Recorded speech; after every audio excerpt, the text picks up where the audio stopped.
All right. Hi, everyone. My name is Celine Bilgin, and I'm thrilled to be here with you today. I have Rob Grover with me today, and this really is a beautiful way to start kicking off the first of many interview series. I'm really out to highlight people who have empowered themselves to heal themselves or really just take on a healing journey.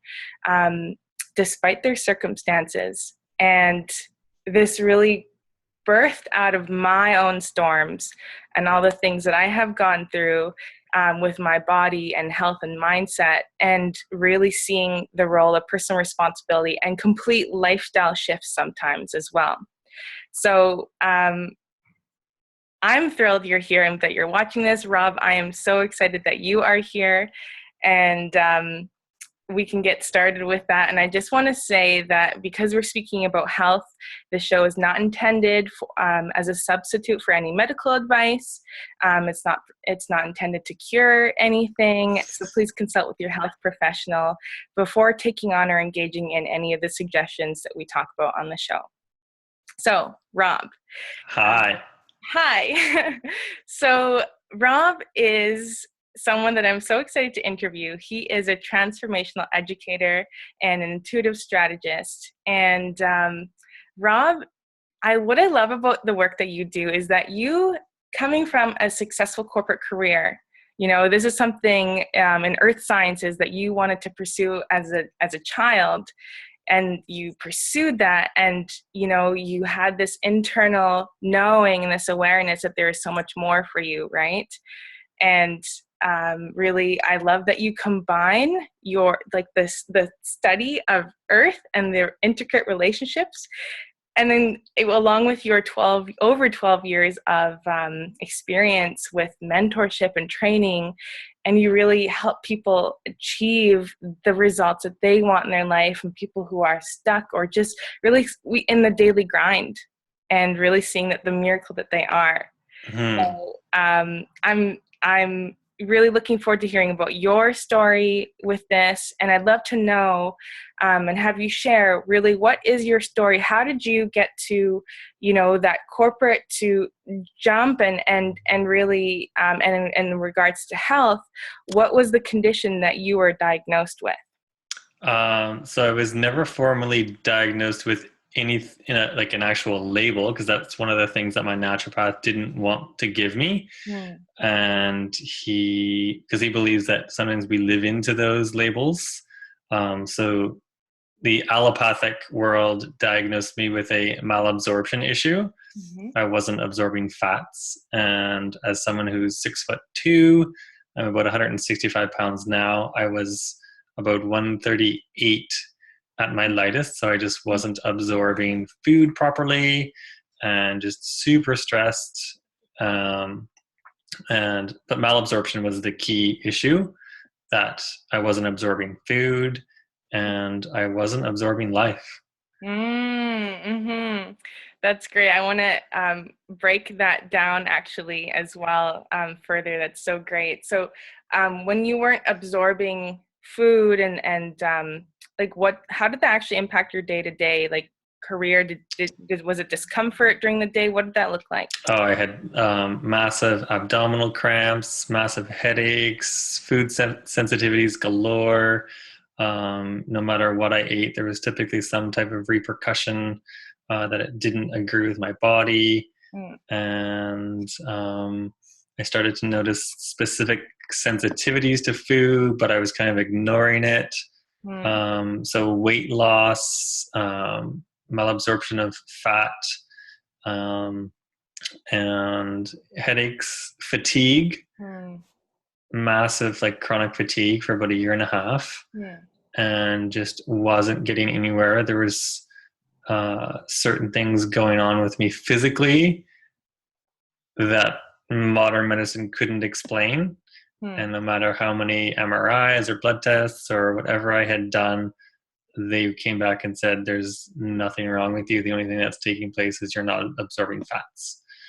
And I was like, no, there's got to be something else. So just to provide you with a little bit of perspective at that point in time, because of my education as a geologist and working in earth sciences, I was very, everything was based in fact. So I lived in a very physical, mental world, and I didn't believe that emotions or spirituality would ever have a place in my life. Raised in the Catholic home, and I was very, throughout my whole entire upbringing, I was very adamant that I would never practice being an active member in the community because it didn't fit with me for who I was. Even back then, I knew I was like the little kid crossing his arms and stamping his feet saying, no, I don't want to go to church.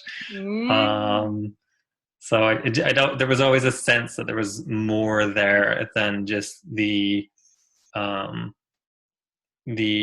rhetoric or dogma or practices within Catholicism.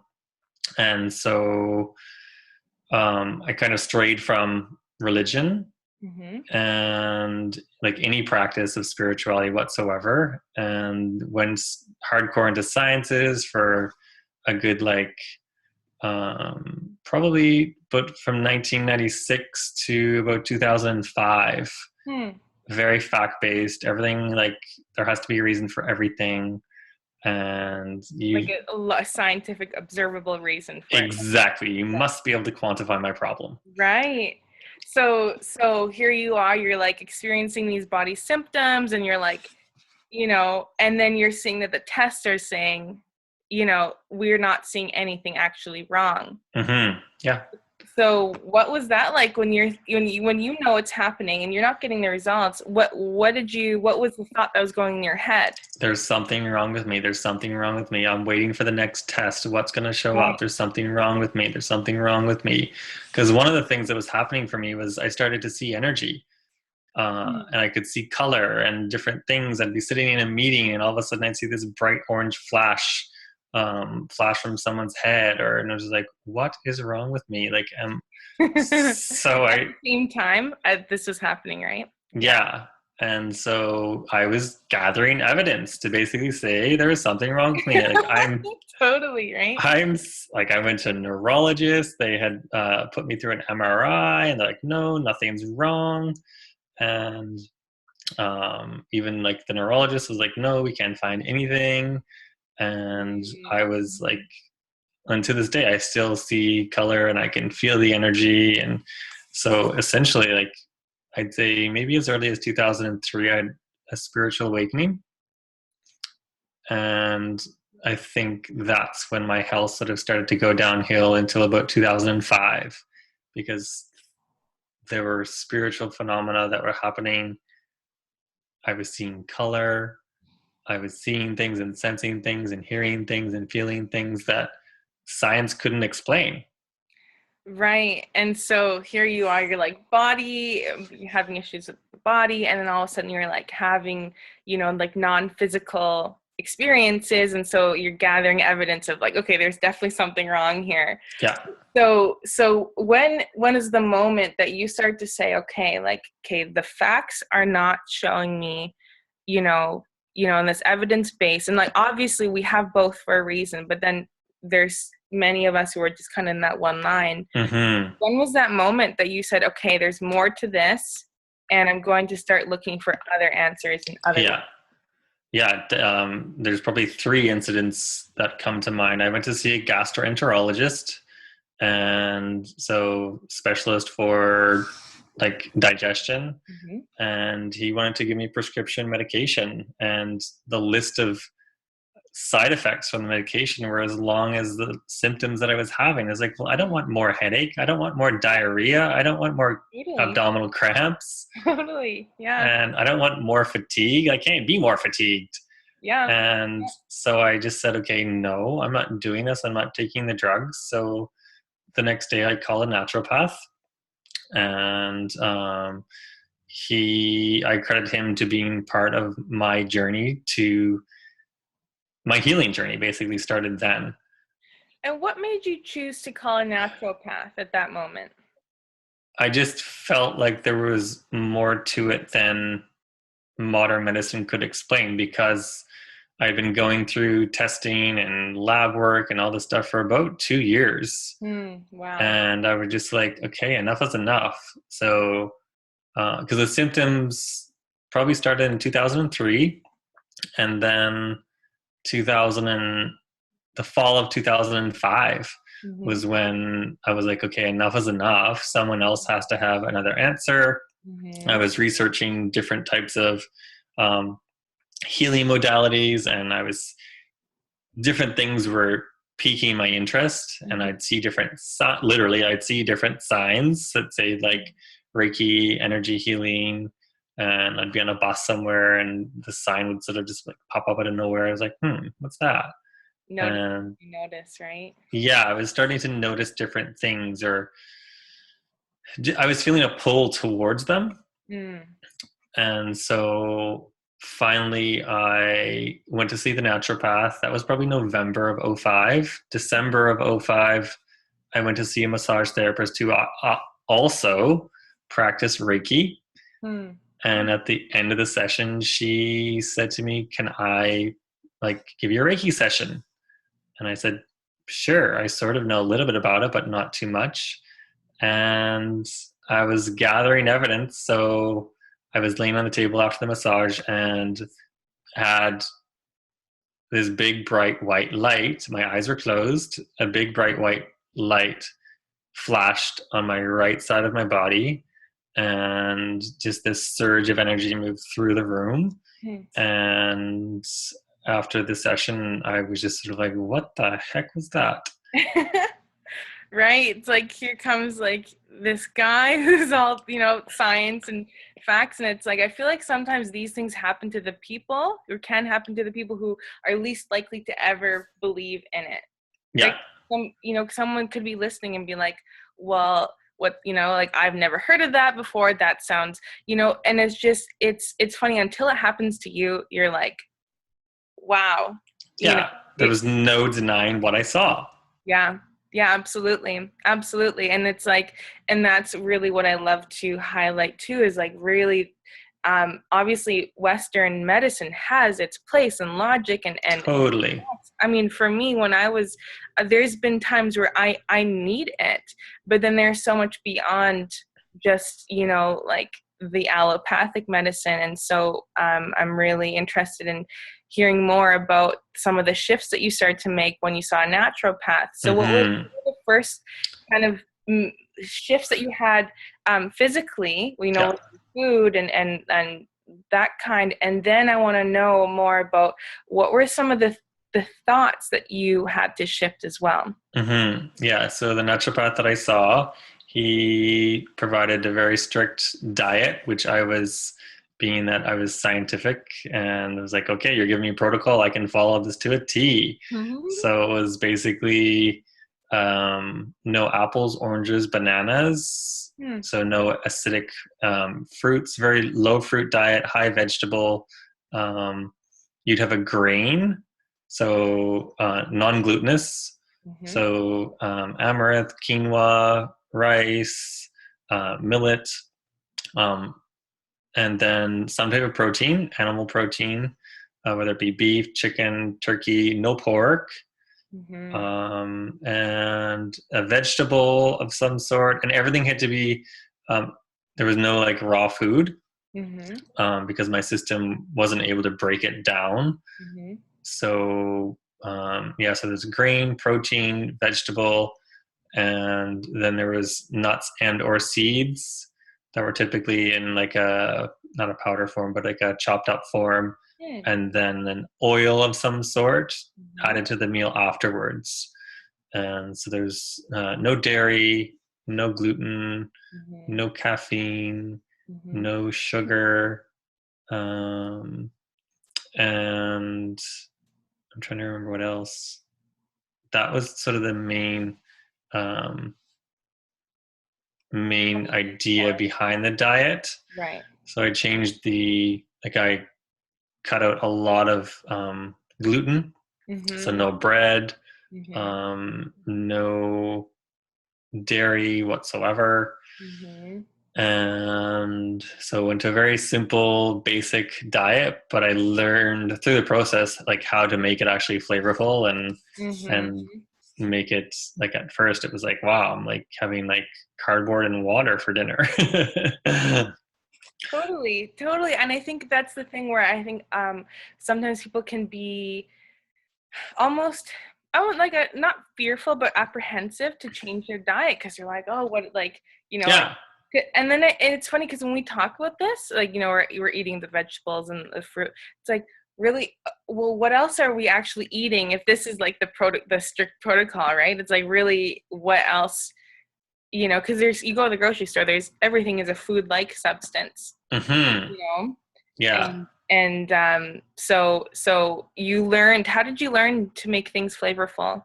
My naturopath provided a cookbook for me. Mm-hmm. It wasn't in its published form yet, but he allowed me to use it because he saw that I was very keen on learning.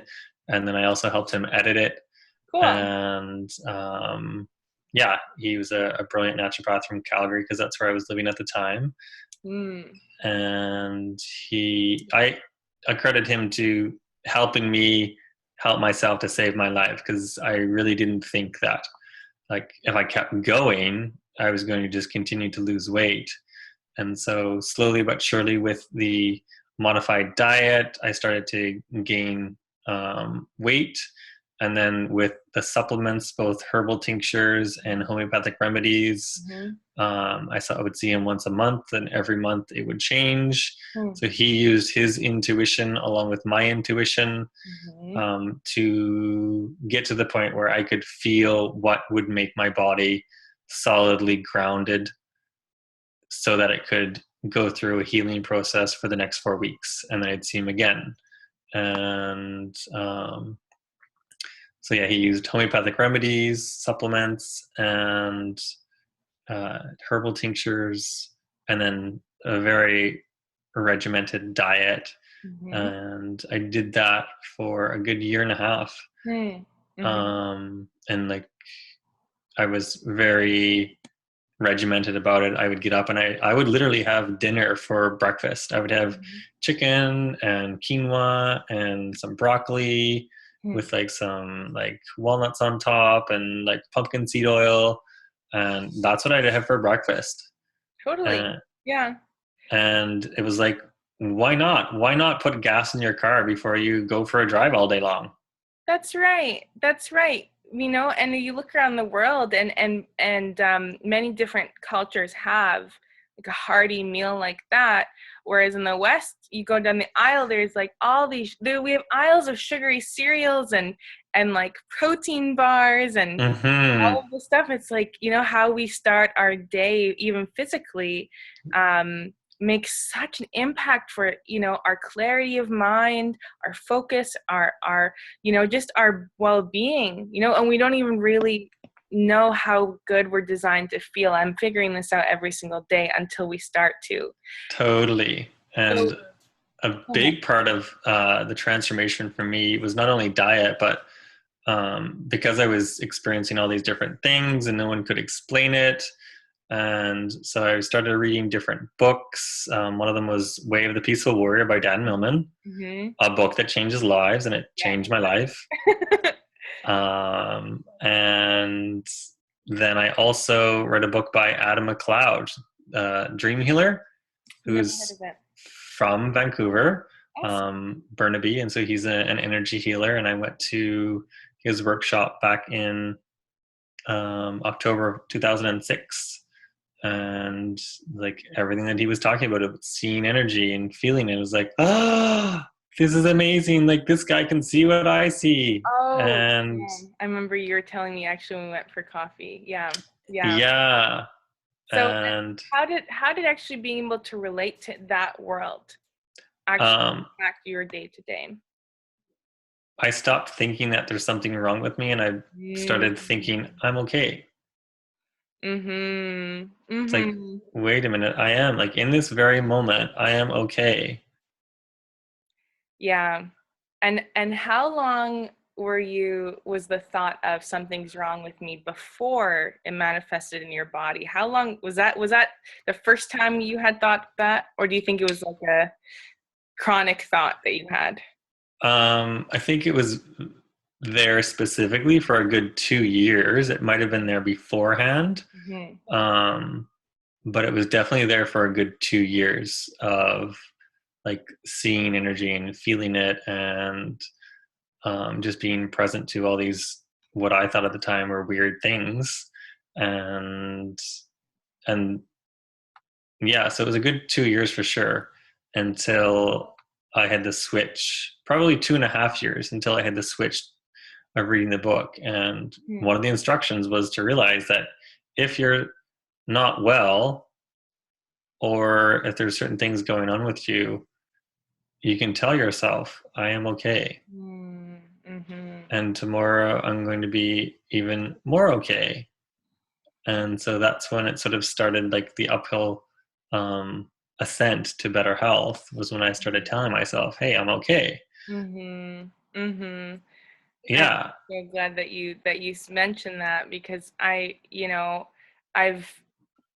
been into the study more and more of what are our how our thoughts shape our our bodies and our health and really our lives, but then really seeing the manifestation of it on a physical realm, because that's really how I overcame my eating disorder, was strictly and only through the realization that people that love themselves don't do this to themselves. Mm-hmm.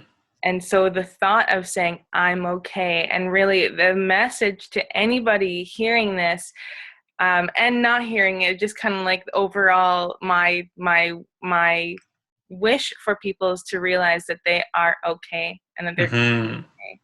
Yeah. So, And I also, another person that was integral to my journey was I saw a metaphysical uh, teacher in mhm, Calgary.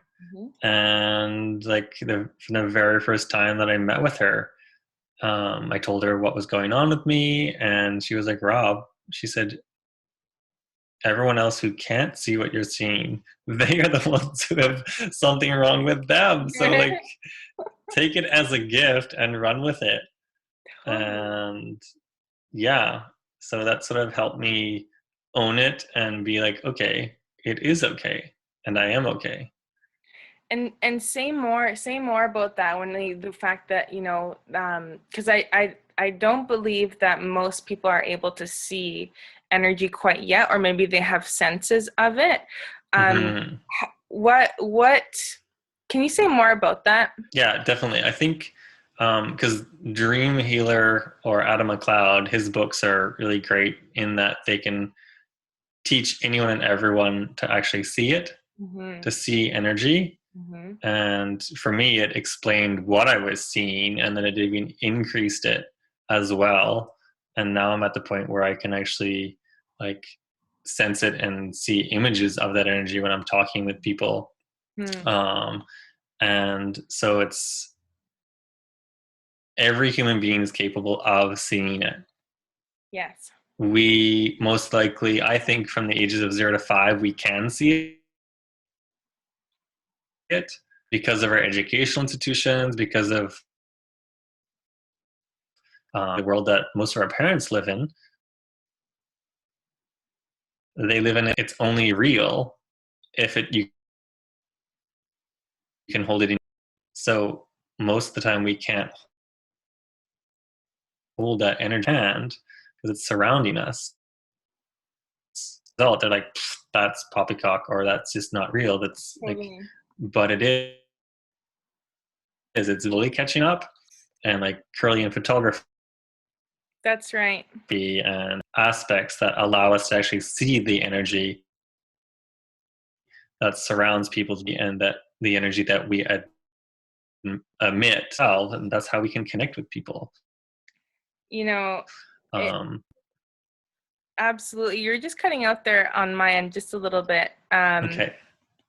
But I mean, it really is. I think people are becoming more and more aware of the fact that everything has a vibrational frequency, And really, so it's like really looking at the perspective of, you know, maybe would you say that your frequency, your energy, your level of vitality has shifted from when you know, in 2005 and prior to that versus now? Like, what are the differences in overall lifestyle and mindset that you have?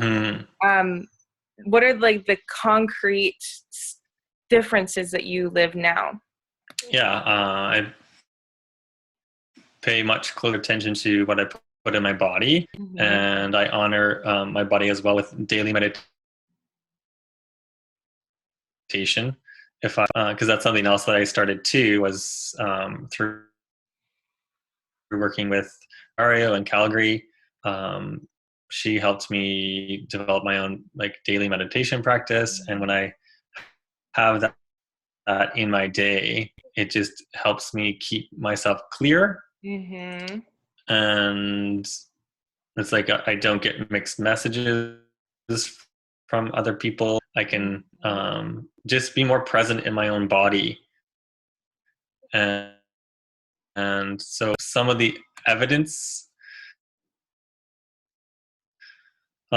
put muscle mass back on, about 138 pounds up to enter at 170. I'm down to about 165 right now, which is, some people say, oh, you're too skinny. It's like, no, I'm healthy. And it really matters to me. Yes. So it doesn't matter. And that's, for me, the evidence is in my body, and be like, okay, I am healthy. Absolutely. And how you feel. I'm not, yeah. And my energy, like I do not have chronic, and a big part of that was both the physical food that I was putting in my body from the, and I don't adhere to that diet Strictly. Yeah. So, but I still, how much dairy or how much gluten or alcohol is not really something that I put in my body, because for the most part I don't feel great the next like one glass of wine. It's like I do not feel well. Fun. So you start to become more sensitive, right? Like that's what I've noticed as well. Yeah, and it's like you become aware. Yep. This is what I'm putting into my physical body, food-wise, eating the mental body and the emotional body and the spiritual well, then like it's a holistic approach I take on. So there's like daily meditation, exercise. Sometimes it's a lot of exercise, sometimes it's not very much, but I commit to some form of exercise every single day. And then proper food and sleep is so very important. Yeah. And just keeping emotions in check. One of the things, another massive process of healing that I went through was using Chen Therapy. And I was at a chiropractor's office in Calgary, and this little lady was sitting behind the reception desk, and she had brochures sitting there, and I was like, oh, what's this? Like, do you have these symptoms? And like, do you have digestive issues and cramping, or like constipation or diarrhea, or headaches? And so Chen Therapy is basically allowing yourself to feel emotions. Wow. Okay. So that basically, like, I went to, and her name is completely slipping my mind right now, but she's a brilliant lady. I want to say Catherine Green. That's the name that's coming to me. Okay. And so basically you lie on table. It's similar to a massage table, but it's elevated about 6 inches above the table. And you're in this what's called a cradle. So the facilitator can have their hands above you and below you at the same time. And so they use their training to feel where emotion is stuck. Wow. You know, I'm so glad you're bringing this up, Rob, because you know, really looking at the emotional impact of our thoughts, and just really like the stuck emotions and how they manifest into the body. And so we have just about 10 minutes left of the interview, so I'd love to actually hear about what you discovered inside of Chen Therapy, and really what you discovered when you mentioned about not absorbing life, you know, and definitely. not fat. So I'd love to hear about that. Yeah. So the big thing with Chen Therapy for me was I wasn't allowing myself to feel. Like I wasn't allowing myself to feel all the anger that was stored inside of me. Like society is like, oh, no, you're not allowed to feel like that. You're not allowed to be like that. Do not feel angry. Do not feel frustrated. So it was like, they're negative emotions that we don't want to face, right? Yeah, it was all bottled up inside of me. So I wasn't dealing with excuse my language, I wasn't dealing with my shit. So as a result, what was happening? I wasn't digesting food. I wasn't. Yeah, actually, I was way too much. Yeah. So I wasn't able to. I wasn't processing my emotions. Yeah. So it got me present to actually feeling them, feeling my emotions. It got me present to feeling. It brought me back to different scenarios in my childhood when I was feeling different emotions about discovering of who I am. And it was super powerful because it let me feel them, but it also let them go. Totally. So it was a training in feeling it and letting it go, feeling it, letting it go. So it's like it allows you to allow your emotions to be like the weather, like it can come and go.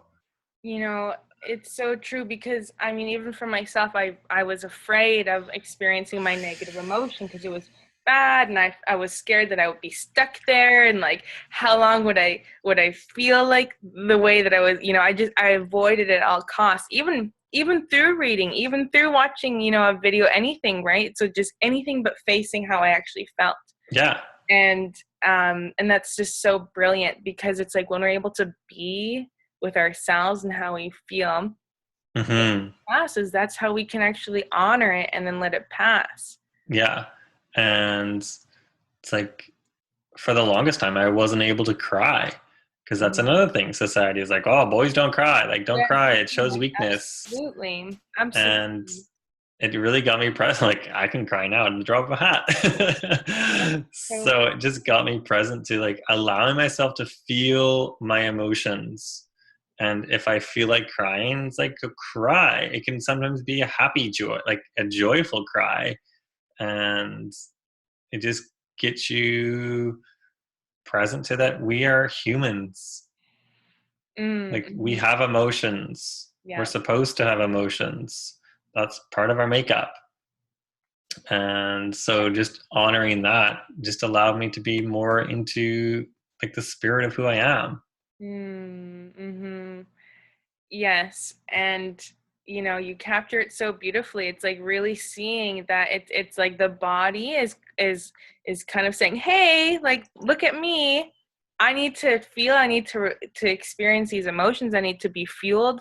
And it's really all, instead of, if we looked at these physical symptoms as a way of saying, okay, my body is talking to me because I'm ignoring how I'm feeling, I'm ignoring my body, you know. So it's like, it's really, I think, returning to wholeness, and like this like clever way completely coming, like integrating our whole being. Yeah, it's like, this is the end of the line. It's like, wake the bloody up.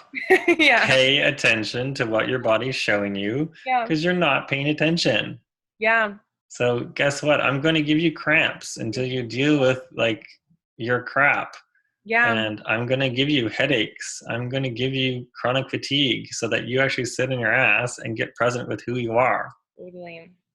Totally.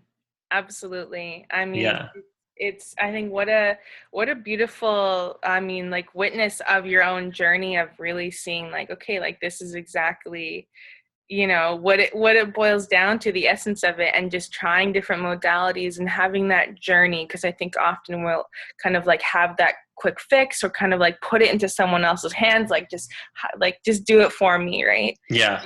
And it's really the power of saying like, okay, this is, you know, getting help from others, absolutely, because that's, you know, we are in this, you know, collective journey, and and everyone has different expertise, obviously, and like you went out to your naturopathic doctor and the Chen Therapy and, you know, different energy modalities, but then there's also the aspect of personal responsibility, and so I think that's huge. Mm-hmm.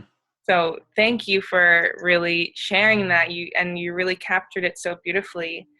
And I want to have you share with our listeners where people can find out more about you, and really what is next for you. How do you help people on their journey? Yeah. So my website is robertwgrover.com, and you can find contact details on my website. You can also find me on Facebook, and I basically look at people and find a way for them to help themselves in creating an abundant life, whatever that means to them, Mm-hmm. and help people to like define that and then create it and live into it and do it with empowered action. So it's like, this is what you want. If this is what you want in your life, then I can help you transform whatever thinking that you have. I can help you transform that thinking to be in congruence with your mental, your physical, and your emotional, and your spiritual body as well, so that you can actually live an abundant, empowered life. And if you're stuck in any way, shape, or form, I've been to the darkest darkness that I think a lot of people have endured. And as a result, I really believe that I can help anyone and everyone, no matter where they're at in their life. Um, so yeah, that's basically what I do with people. I have a 12-week program and a 24-week program that I put people through, and the difference from the beginning to the end is like night and day for a lot of people. So Quantum leaps, hey? yeah, it's and yeah, that's a big thing too, is like I want people to have quantum leaps in their life. Beautiful, Hmm. beautiful. I love that. Well, Rob, it is, every time I talk to you, I learn more about you, and I just, you know, I respect you even more. So thank you so much for really sharing authentically about your journey. And I'll post, you know, your links in the comments below. And thank you so much for being a part of today's interview. Thank you so much for having me. It's been an honor. Talk to you later. Bye, Okay, Rob. bye.